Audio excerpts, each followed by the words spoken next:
Okay, our second set of notes tonight are going to be finding vertex and graphing from vertex form. So the first example we're going to look at is finding vertex. Alright, here we have the equation given to us in standard form. Remember, it's ax squared plus bx plus c. My 2 would be my a 8 is my b, and 7 is my c.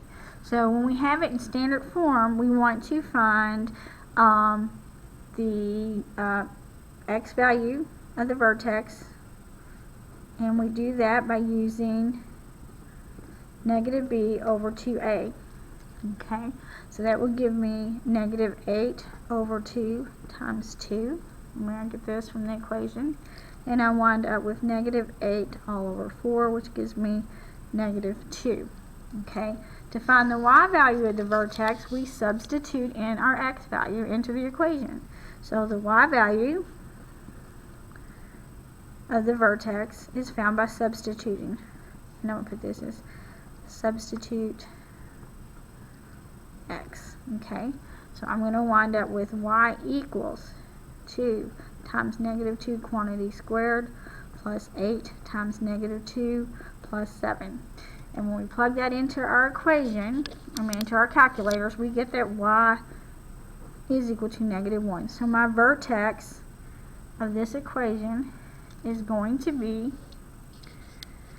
at negative 2, negative 1. I know my a is greater than 1, so it's going to open up. So I'm going to be kind of like this, and it's going to open up like that. Okay, and go up to 7. So that's what we're going to look at.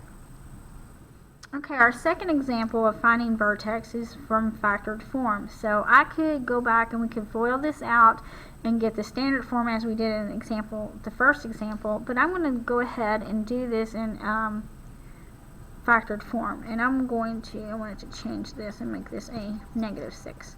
Let's change that to a negative 6, I'm sorry.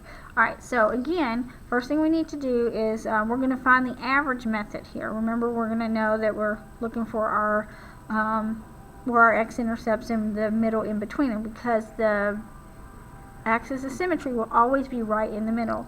So if I set these equal to 0, I get that x is equal to negative 2 and that x is equal to positive 6. So now I'm going to find the average between these two. So I'm going to add them. Remember, when you find the average, you add two numbers together and you divide by 2. So if I add negative 2 plus 6, I get 4 over 2. So this is going to be 2. So my axis of symmetry is going to be equal to 2 here.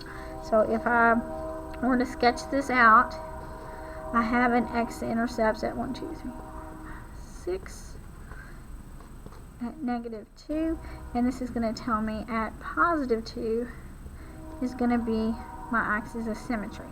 Okay, so now that I know that my x value of my vertex is 2, to find the y value, you just substitute x in.